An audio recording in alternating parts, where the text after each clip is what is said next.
Chris Kelsey here with Matt Howell. And on this episode of The First Run, Matt and I are going to discuss Booksmart, the directorial debut of Olivia Wilde. Is it the new teen sex comedy everybody's waiting for? But for the ladies? No. We're also going to discuss Brightburn. Now you're finally going to be able to see what Superman would be like if he was a bad guy. And it exists. And then we're going to tell you what our 5 favorite films directed by women are. So let's have some fun. Here's a clip from Booksmart. Yes! We have to go to a party tonight. What? Let's go to Nick's party. Are you kidding? No way. We only have one night left to have studied and partied in high school. Otherwise, we're just gonna be the girls that missed out. We haven't done anything. We haven't broken any rules. Okay. We've broken a lot of rules. 1, we have fake IDs. Fake college IDs so we can get into their 24-hour library. Name one person whose life was so much better because they broke a couple of rules. Picasso. He broke art rules. Name a person who broke a real rule. Rosa Parks. Name another Susan B. Anthony. God damn it. So that is Caitlin Dever as Amy and Beanie Feldstein, sister of Jonah Hill, as Molly. Matt, they play 2 young women who have basically just pushed their way through high school. They're very smart young ladies, and they're focused just, Matt, on getting into the best schools. But then on the second to last day of school, right before graduation, they find out that all of their peers who basically just partied and screwed around for 4 years are all going to similar prestigious institutions. And they have a bit of an existential crisis, Matt. What have they done with their high school years when they could have been having fun, living it up, and getting all kind of crazy and freaky, which I'm assuming is exactly what you did? Of course. So this film is critically adored, right, Matt? Mm-hmm. And it seems no one is really going to see it, which we'll talk about in a bit. But let's answer my first question, Matt. Is this the new teen sex comedy, but for the chicks? Which is just offensive for me to even say. Well, I'm glad we've established that it is offensive for you to even say. I was trying to be all bro-y, like so bro. Bro-ish? It's like, it's like Porky's, but for the lady. Because there was that run for a while. Was it the late 90s, early aughts, when they were trying to make kind of the American Pie raunchy comedy films, but from the female perspective, right? Okay. I don't remember that at all. Yeah, the one with Selma Blair and some other people. And was Cameron Diaz in that? I can't remember. I can't remember the name of it. But I say that as it's because this is not what this is at all. No. So what are your thoughts on Booksmart? I really enjoyed it. This may go opposite of what Chris is saying, but it does seem like an updated version of Superbad. It has some of the same kind of themes. It has some of the same feeling to it. It's definitely it focuses on different things, but I think it's kind of like a spiritual cousin to Superbad. But I really enjoyed it. I think the leads are great. I think everything is pretty well done and funny, and I like how even the kids who are we'll say the for lack of a better term, the bad guys, they have some depth to them. They're not just kind of like these like in the 80s where they're the jocks throwing the nerds in the lockers, or they're the cool kids who are mean to everybody. Right. I mean, they have some, they all have their own kind of issues and problems, and their own little pieces that nobody knows about. And I thought that was nice little change of pace for it. It was a little slow going for me, and I think the real reason for that was because most of the beginning of the film it really speeds up and livens up, and it gets really funny. I would agree. I think this is a very smart and funny film. And I also appreciate being able to see a plus-sized woman and a queer woman as headliners in a Hollywood film. I think that is great. I mean, typically, I don't think you would have seen this 10, 15 years ago, or at least on a film that is supposedly a relatively kind of large feature, right? This isn't an independent film per se, though it may be playing out that way. But the wild kind of teen comedy thing, Matt, has been done to death. And this film, I think, feels fresh and new.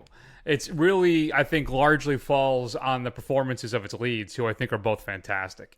It has a tight, hilarious script, and there's an emotional authenticity, particularly amongst our two leads and their relationship, that I think added with, I think, the spin on the perspective of the film, right? Who our two stars are, like you said, kind of a reworking of Superbad, and that it just works. All of our peers are all still going to prestigious universities, right? I think there's an issue where, and we barely even touched on it, it was when Molly lives in an apartment complex, kind of a smaller little apartment place, right? Right. But it's not really given any examination. We never dive into any of that. And it's the same thing with all of with her colleagues and classmates. In fact, they all seem to have these kind of rich, fanciful lives. Mm-hmm. So I think maybe there may have been an opportunity to address that in a way, but overall, I think this thing is a big success. Sudeikis was in this, no surprise, right? Because I know he's currently involved with Olivia Wilde. Are they married? I don't know. They're not married, but they have kids together. Okay. Lisa Kudrow, Will Forte. I always love me some Will Forte. Michael Bryan shows up in an almost scene-stealing role. So, yeah, I really enjoyed this thing. It is a hell of a lot of fun. And listen, folks, you need to go support this thing because it is not doing well. In fact, the Russo brothers, Matt, tweeted out like, all right, now's your big chance to go see Avengers for the 4th time. No. All right, people, don't do that. Go see Booksmart. All right, obviously it's a different film, but it is highly entertaining, hilarious, and it has a really nice message as well. So I'm Matt. I don't. Any other thoughts? What do you have to say? Yeah, I guess. I'm. That's a shame that it's not doing well. I'm not surprised because this type of film, I think it was kind of ballsy to have it released out in the summer up against these blockbusters. I think this would have done a lot better, like in the fall or in the dregs of January, February, where something like this would have been a breath of fresh air. But it isn't, and it's where it is, and that's a shame. I mean, it's not a perfect film. I mean, I didn't really catch. I saw a little bit of the class stuff that Chris was talking about, but I think the message Wilde's trying to get past is that just because you're privileged or just because you party or whatever, or just because you goof off sometimes doesn't mean you don't have ability, and that it's okay for people to goof off at the same time and have fun. So I think that's more where that was coming from. But, the only other thing, I mean, the animated scene, what did you think about that, Chris? It really kind of dropped for me. It was fine. It didn't pull me out of anything. I thought it was funny enough. And I think there were some interesting, hilarious moments with that. So it was good. I had no real problems with it. No. Yeah, I didn't love it. I didn't love that, and I thought the musical cues could be a little obnoxious. And how old is Princess Leia's daughter supposed to be? Billy Lord. How old is Billy Lord? I'm not sure. She's in her 30s. I thought she was fine. 26. 26, really? I thought she was way older than that. Anyway, that's a statement. So did you struggle? I thought I loved her character Gigi. I thought she was a lot of fun because she exists to kind of be this. She adds the absurdity right to the whole thing basically, and I think she nails it every time. I rather enjoyed her every time she popped up. So did I. And I was looking forward to it too. Yeah, I mean, I enjoyed her character and everything. It just took me out of it. I mean, granted, when you watch these things, most of these kids are in their 20s or whatever, but she really looked like she was too old to be in high school, so it just kind of took me out of it. And that made me start thinking, how old is Billy Lord? And she's 26. Well, Devers 22 and Feldstein's 25. So Molly's just a year younger than her. Yeah, interesting. If I did my rating for this, I'm going to give it a B+. Matt, you could not be more wrong. We are diametrically opposed on this. I have it as an A-. Yeah, I figured. I was teetering on the edge there, but there were a couple things that knocked it down a little bit for me. But still, it's a delightful film, and you should go see it. So what is up? Is it Annapurna not knowing how to market a film?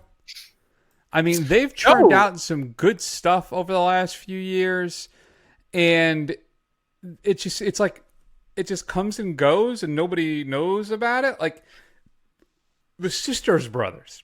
Yeah. If you haven't seen that, that was one of the best films of 2018. It is great.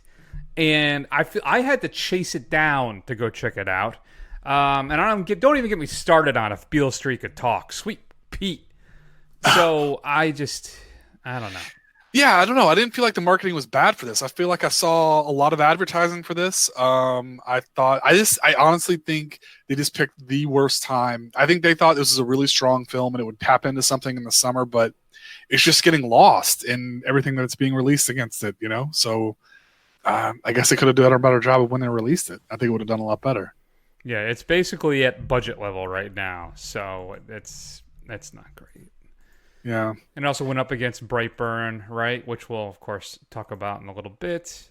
And Aladdin, too. Aladdin, which did really well, though. Not exactly burning up the RT score. Not that that's arbitrary. Yeah, I know, not that it matters. And besides, it's not like, like you said, Endgame is still in theaters. John Wick is still in theaters. Those are all big tentpole summer films that are hard to compete with. I was standing in line with some kids talking about how they were going to see John Wick for like the third time, and like it was me and like one other dude going to see Booksmart. So, well, my screening, I went to and it was pretty packed. Was it? It was a smaller theater, and it was one of the reclining ones at the AMC, right? So it probably sits 50-something people. Right. But I would probably say there were maybe 10, 15 seats available, max, maybe 10. All right. So it was pretty packed in my theater, though, granted a smaller one. Anyway, as we were saying, go see Booksmart. It's a lot of fun, and you will enjoy it. If you've had a chance to see Booksmart, shoot us an email at feedback@thefirstrun.com. As always, we would love to hear your thoughts. Okay, Matt, let's go ahead and keep the train rolling. Coming up on Blu-ray and DVD this upcoming Tuesday, June 4th, a film that I did not expect to get a Blu-ray release. It has been out for over a year on DVD, and then boom, here it comes on Blu-ray. Do you love me? Of course. Do you adore me? Of course. Could you do without me? Could you do without me? It's husbands and wives that kiss like that. Did your husband kiss you, Kathryn?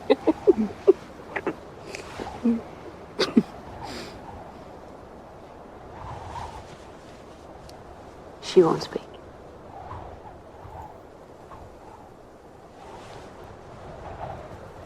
You know I shan't be parted from you alive, Sebastian. Through hell and high water, I will follow you. To the cross, to the prison, to the grave, to the sky.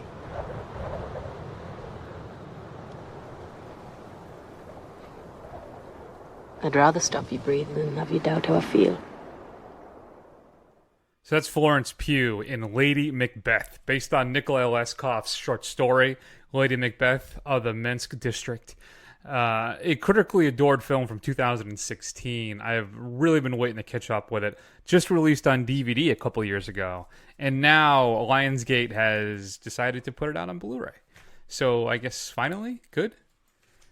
Speaking of projects that we didn't know if we'd ever see the light of day, Terry Gilliam's The Man Who Killed Don Quixote is being released as well. This version, though, is based on an advertising executive who jumps back and forth in time between 21st century London and 17th century La Mancha, where Don Quixote mistakes him for Sancho Panza. Of course, it stars Adam Driver as well. So I feel that like we're almost obligated to see it because of all the disaster and everything that's happened. Yeah, I think we do. Thing. So now you can finally check it out. Julianne Moore stars in Gloria Bell, where she plays a free-spirited woman in her 50s who seeks out love at the LA dance clubs. Laura Dern and Kristen Stewart star in J.T. Leroy. Stewart plays a young woman named Savannah Nope, who spent 6 years pretending to be the celebrated author J.T. Leroy, the made-up literary persona of her sister-in-law. Hilary Duff stars in a small film, Supernatural version, but she plays a pregnant Sharon Tate awaiting Roman Polanski's return from Europe, and she's haunted by visions of her imminent death. Includes an audio commentary with the writer-director Daniel Ferrans. And of course, the Medea train keeps rolling with a Medea family funeral. A joyous family reunion becomes a hilarious nightmare, Matt, as Medea and the crew travel to backwoods Georgia, where they find themselves unexpectedly planning a funeral that might unveil unsavory family secrets. New to Blu-ray, Criterion is releasing the Ingmar Bergman trilogy of Through a Glass Darkly, Winter Light, and The Silence. All feature 2K restorations and the previously included special features on the DVD release.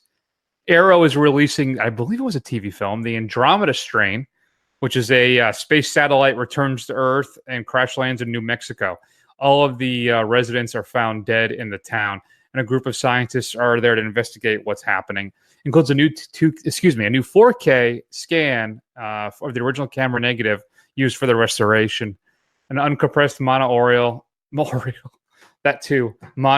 soundtrack newly remastered from the release, and a bunch of other featurettes.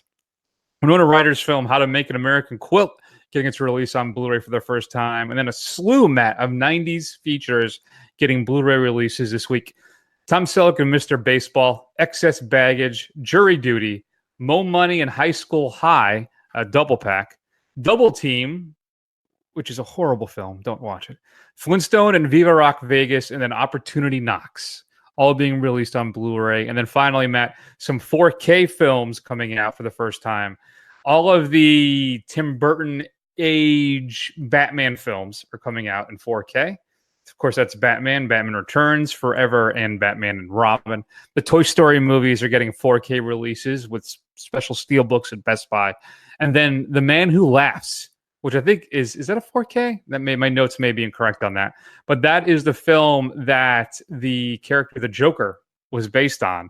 Just Google, if you're not familiar with The Man Who Laughs, look at the picture, and you'll be like, oh yeah, obviously. Your straight to DVD pick a week is a title. The film is a word I don't think really exists, Matt, but you'll have to see if I'm wrong.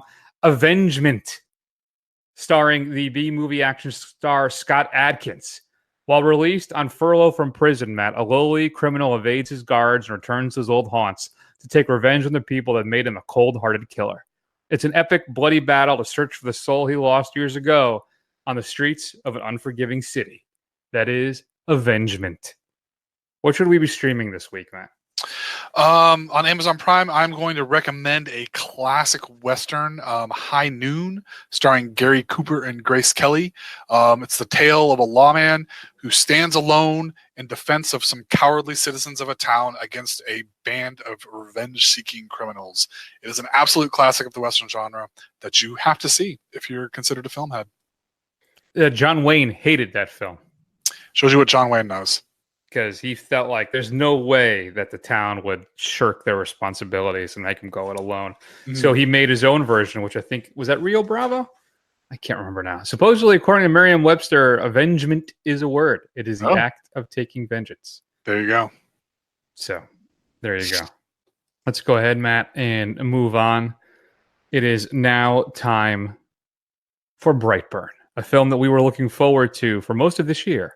Mm-hmm. What happens if Superman, I guess maybe Superboy, goes bad?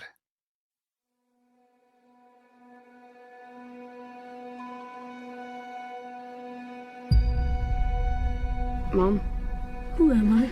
You are a gift.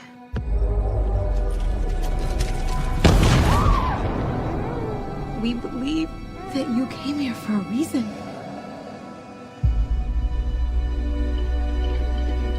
I know it's been difficult for you lately, that you feel different from other kids. Touch the floor, Brian! You are different. Caitlin, get my hand up. He's a creep. Help him up. What are you doing?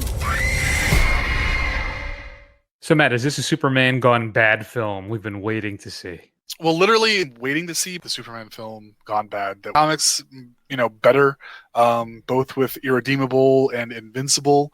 But this, there's no nuance to this. They just kind of say this kid turns into a psycho and he's unstoppable. So what do you do about that?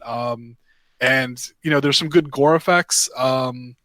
There's some, I guess, intense parts, but I don't know. Like, there wasn't really a whole lot of suspense because it's like you really have the Superman problem when Superman's a villain and he's invincible. that's not something that really plays out well. Well, they give you an opportunity though. They present your a way to solve the problem. Yeah. Which of course is just a big tease. I've stated this before on this show, but I don't think I've ever meant it more than right now. That this is a gigantic missed opportunity. Mm-hmm. I mean, conceptually, it's fascinating. Yeah. And you have the opportunity to expand this into a whole universe, which the film actually hints to at the end, right? So the problem is, it is entirely too concerned with getting to the cool stuff.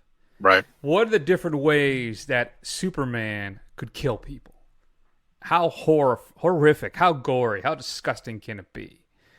And it's not the film I had expected or hoped for, which is fine, right? I mean, I can have expectations and thoughts about how something's going to roll out, and the film is different than that. They don't owe me anything. That's fine. But I feel that he doesn't turn the way I thought he would, right? My imagination was that he just kind of snaps. He's picked on as a kid. There's some peer pressure stuff or some taunting and abuse, whatever the case may be. Maybe his father tried to abuse him when he was younger before he'd soaked up enough sun. Who knows, right? Right. But there's none of that, really. Well, there's some of that here, but not to the degree that I was hoping for. The reason he's here is different than, the Superboy Superman origin. Right. The other thing is the pacing of this thing's all off. I mean, we speed to violence, right? And then there's screech to a halt sometimes as we casually kind of contemplate what the meaning of family is. I feel like the guy whoever wrote this, which I think was one of the gun, not James, but his brother, right? His brother and his cousin, two guns, wrote this. I feel like they watched Shazam and hated it and decided they wanted to do something else about, the irredeemable powerlessness of family. The effects are good, and there are some truly creepy moments, but they're not properly explored. Yeah. They're just there to kind of set the mood, and they never add any depth or detail. Like, the stalking of the young girl could have been a lot weirder and unsettling than it really is. And the whole film is like that. It's more about, let's see what happens when we remove this guy's jaw. Right? I mean, that's what it's more concerned with. Yeah, I mean, I think, I read somewhere that there's some people are interpreting this film as kind of like, the Gunn brothers, the Gunn family's reaction to taking the piss out of Zack Snyder, and his Superman, and kind of like showing like, hey, trying to satirizing it, or like trying to say, well, if you're going to do it, why don't you just go full hog and like, make him a psychopath, which I guess is an interpretation, but it's not the certainly one in this film's DNA. I think you could see that. Yeah. But I'm with you. I think, and I read this online today, I think in the AV Club, a commenter put it up there that it would have been a lot more interesting if they had explored this as if he was just a kid, not good, not bad, but just a kid who doesn't know what to do, and like his overreactions or what he thinks is okay has these horrific consequences, but at some point he's not really all evil, and he's not like the Boy Scout that, Clark Kent is. It's like, what would you do if you just had like kind of this emotional adolescent and who had God powers? And I think that would have been a much more interesting film as opposed to having, Hannibal Lecter be Superman. Yeah, I think that's exactly right. That is the problem with this film in a nutshell. So, man, it's disappointing. Because I just love this whole idea, and I would love to have been really creeped out and freaked out. Because I got to tell you, too, though I was anticipating seeing this thing, I was dreading it. Yeah. Because I think, like, man, this is Superman. You don't do this to Superman. This is there's Bizarro Superman, but this is another whole level. So part of me was kind of dreading watching this because he's just such a classic and beloved character that I wouldn't want to see the horror version of Superman. Part of me, because Superman 78, is my rocking back and forth in the corner, covered in crying my eyes out. Like, that's the film that I go to when I'm like depressed. And basically, it makes me feel like I'm 12 years old again.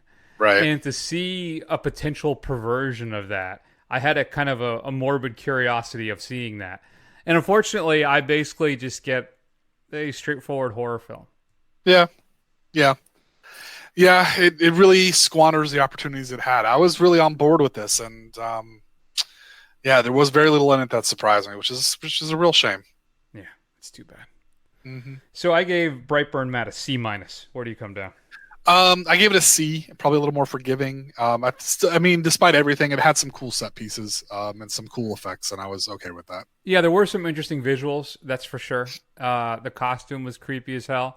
We get a surprise pop-up of Michael Rooker, which I'm always happy to see.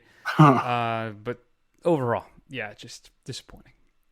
If you got a chance to see Brightburn, shoot us an email at feedback@thefirstrun.com. Thank you. Matt, let's go ahead and move on. And let's talk about our 5 favorite films directed by a woman. You're in trouble again. Actually, that ain't Lana's, it's mine. I'll take care of it. I just got my first paycheck. Come on now, you go sit down. Okay. I'll bring your breakfast right on over to you. The thing about the trailer park is we'll have picnic tables, people playing music, and barbecues every night. We'll invite our friends, Candace, Kate, your mom. Heck, even John, if you two don't kill each other first. And best of all, we'll have our own Airstream. So that is a clip from Boys Don't Cry, directed by Kimberly Pierce, based on the true story of Brandon Tina, starring Hilary Swank. She won an Academy Award for that performance. Great film. Didn't quite make the cut for me, unfortunately. But this is going to be... Here's the thing. And I feel like we need to make a qualifier or a disclaimer at the beginning of this. I've seen quite a few films by women directors, but not enough. And I think that's going to be betrayed by my list. So I feel that is a course I'm hoping to rectify in the upcoming year. And I got to tell you, I have a Criterion Channel subscription, and they are featuring a whole bunch of works by some female directors right now. So there's a great opportunity to dive in on all of that. Very good. So I think, Matt, I think we consider our show rather woke. So we would appreciate a little forgiveness or ease as we work through our list. Now, I shouldn't say we. I'm speaking for myself. So. Yeah, I mean, when you suggested this topic, I had probably 3 of them right off the bat that I knew I wanted to put in there. So I'm good with that. And when I was doing research for this, I was even some directors like who made some good to great films. They had some real stinkers. I'm like, man, she made that. That is terrible. I was just amused by seeing the broad over of some of these directors. So why don't you start us off, Matt? What is your 5th favorite? All right. So my 5th favorite, I tried not to repeat any of the directors. So yeah, same even here. though there are films that are probably better and could replace some of these, I didn't want to keep talking about the same 2 or 3 ladies. So my first one is Greta Gerwig and Lady Bird. Now it was one of our favorite films from last year. Did it come out last year? A good 2 years ago. 2 years ago, okay. Coming of age story. It's a great little film. Saoirse Ronan is fantastic. It's a good teen film that seems very real, and I appreciated that. Now, I think this is only the second film Gerwig has directed. I never saw Frances Ha. I heard it's good, but I've never seen it. So it's something I'm meant to catch up with. But yeah, Lady Bird, number 5. Same. Okay. Yeah, we'll see how often this repeats throughout the rest of the films, but I agree. I remember watching at the time, too. I said it was a near-perfect film. Still, it's my number 5. It captures the dynamic between a mother and daughter perfectly. So if you have not seen Lady Bird, it was one of the best films of 2017, and you should definitely seek it out immediately. Mm-hmm. Definitely. Number 4. All right, my number 4 is... a film that we talked about a lot last year, and we've mentioned it several times, is Lynn Ramsey's You Were Never Really Here. A really brutal kind of almost dialogueless film with a fantastic performance from Joaquin Phoenix. It is the levels of violence in it are tough to watch, and just how relentless it is. It is definitely a different type of film that I absolutely adore. You have to be in the right headspace to watch it, but it is fantastic. No, that's a good pick. My number 4 is Sofia Coppola's Lost in Translation with Scarlett Johansson and Bill Murray. A almost dreamlike film where Scarlett Jo is in Japan with her photographer boyfriend, and loosely based on actually the true life kind of breakup between Sophia and I'm blanking. What's the guy's name? Bill Murray? No. The guy who plays the photographer. It's actually kind of based on something that happened to Sophia, and it's not. Oh, this is embarrassing. It's not Wes Anderson, but it's another guy that's like quirky like that. Okay. Giovanni Ribisi plays the role, and it is... Who is it? Well, anyway, if it comes to me, we'll get back to you. I'm sure somebody out there knows, so go ahead and hit us up. And watch, I'm going to wake up in the middle of the night and scream the guy's name. Which will make my wife concerned, I'm assuming. Yeah. But still, it is a lyrically beautiful film. Murray turns in one of, if not his most touching performance, and it is a sweet, not quite romance between him and Scarlett Johansson, just kind of two people currently lost who find each other and just share a moment. And it is a gorgeous film. So that's my number 4. There you go. My number 3 is The Hurt Locker, Kathryn Bigelow. Kind of introduced the world to Jeremy Renner. I remember when we watched it for this show, you saw it way in advance of the rest of us, and you were just like, it is a fantastic action movie with some real depth. And you're absolutely right. She kind of went to the well again with Zero Dark 30, which I don't think is as successful, even though I think it was maybe more lauded than The Hurt Locker. But The Hurt Locker, in my opinion, is the better film. Interesting. Okay. My number 3 then is Lynn Ramsey's You Were Never Really There. Okay. Again, just like you said, a fantastic performance by Joaquin Phoenix, possibly the greatest actor working right now. And it's as astonishing as it is brutal. Just how he emotes and moves through that film. Spike Jonze. Hey, at least you did it while you weren't sleeping, so that's something, right? Yep. It was her. She was married at the time. And I believe the woman was Cameron Diaz. I don't know if that's accurate or not. In the film, it's played by Anna Faris. Okay. So, where was I? You Were Never Really There. Just a haunting film of violence and a portrait of a broken man struggling to find who he is in this world and doing the one thing he knows how to do. And as he tries to work his life through with his PTSD and just figure his life out while he just kills people with a hammer. I think it's currently on Amazon Prime for streaming. I'd say check it out, but just prepare yourself. Definitely. All right. My number 2 is this is tough. This is a tough choice to make between several films of this woman, but I went with the classic Winter's Bone by Deborah Granick. Introduced the world to J-Law. It's a kind of country crime family epic in the Ozarks. Like I said, puts J-Law on the map, but the MVP of that film is John Hawkes, who is absolutely fantastic in that film.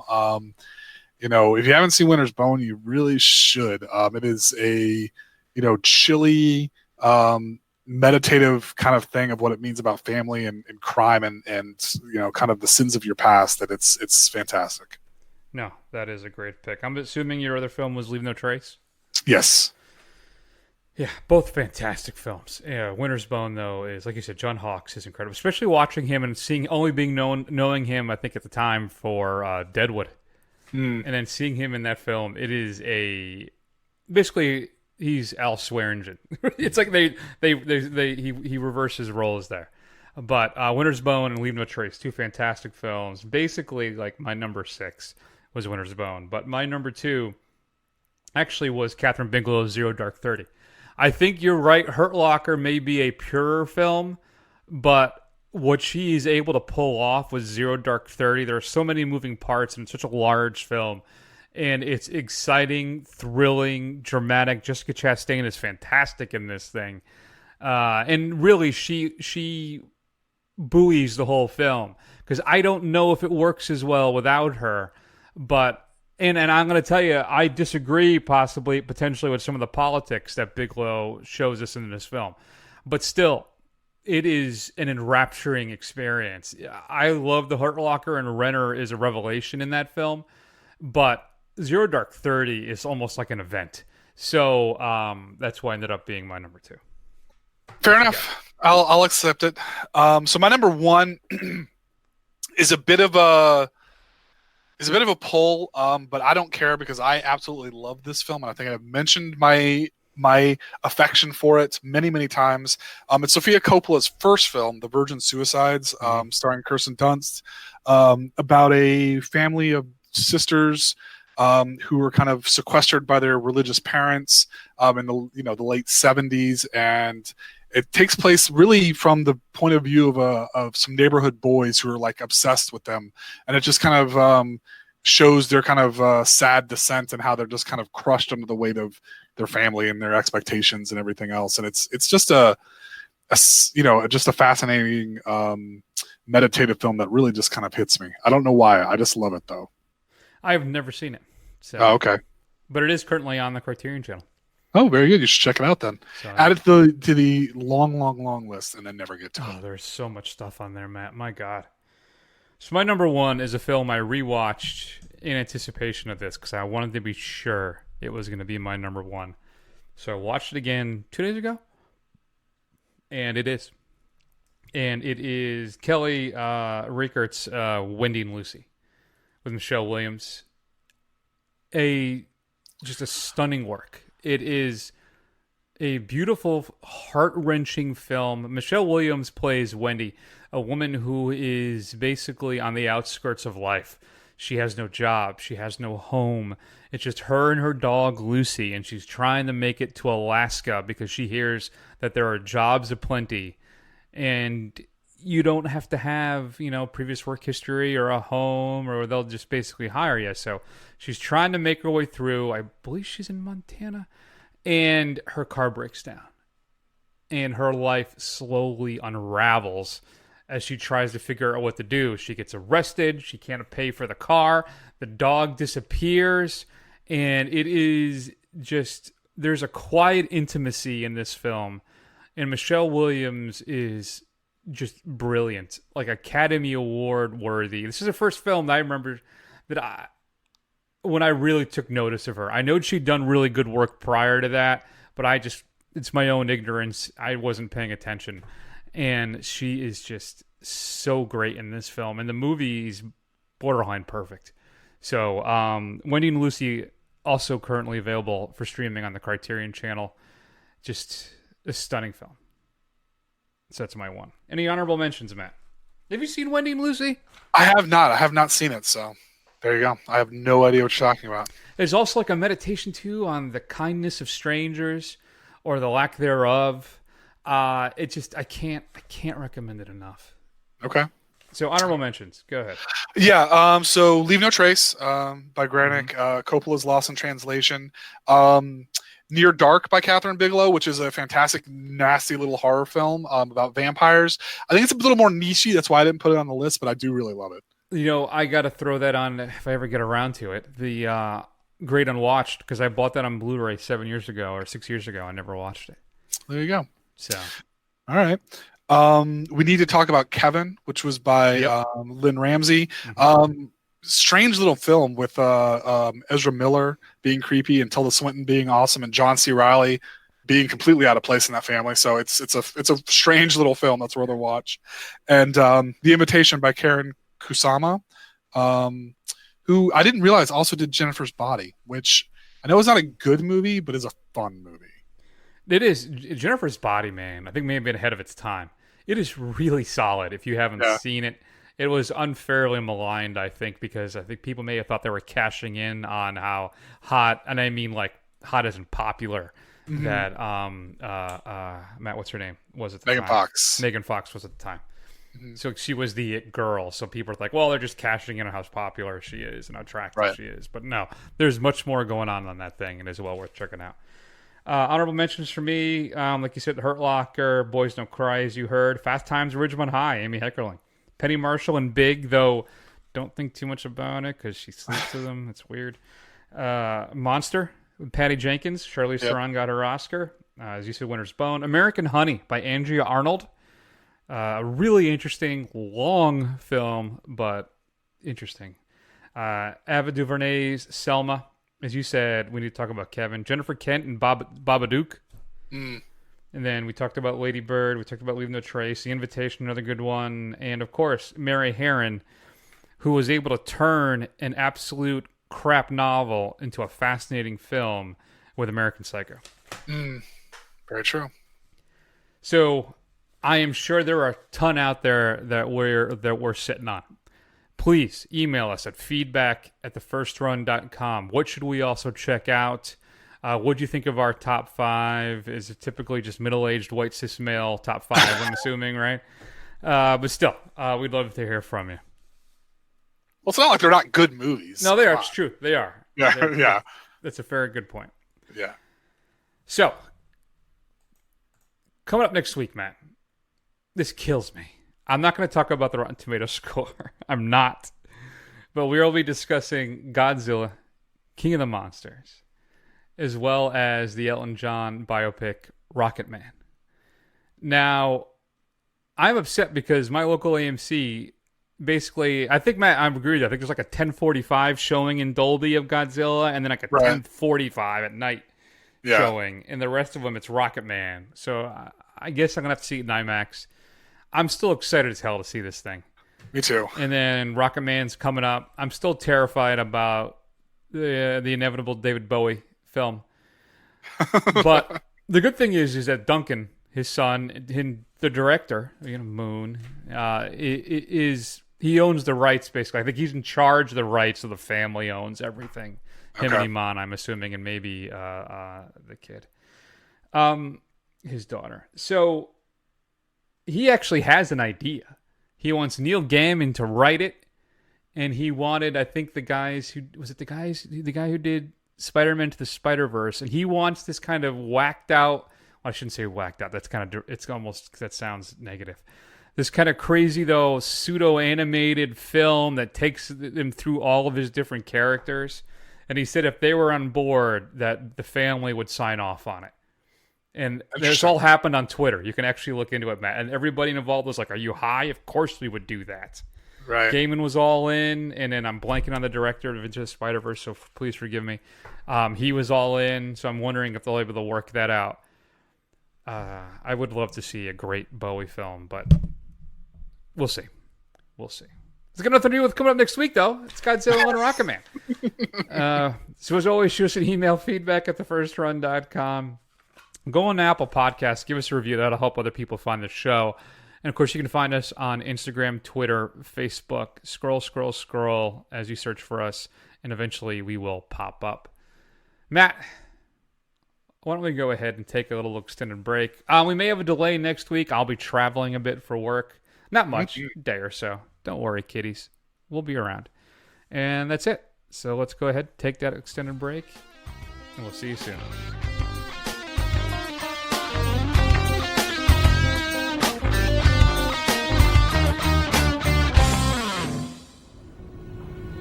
Look at that subtle off-white coloring. The tasteful thickness of it. Oh my God. It even has a watermark.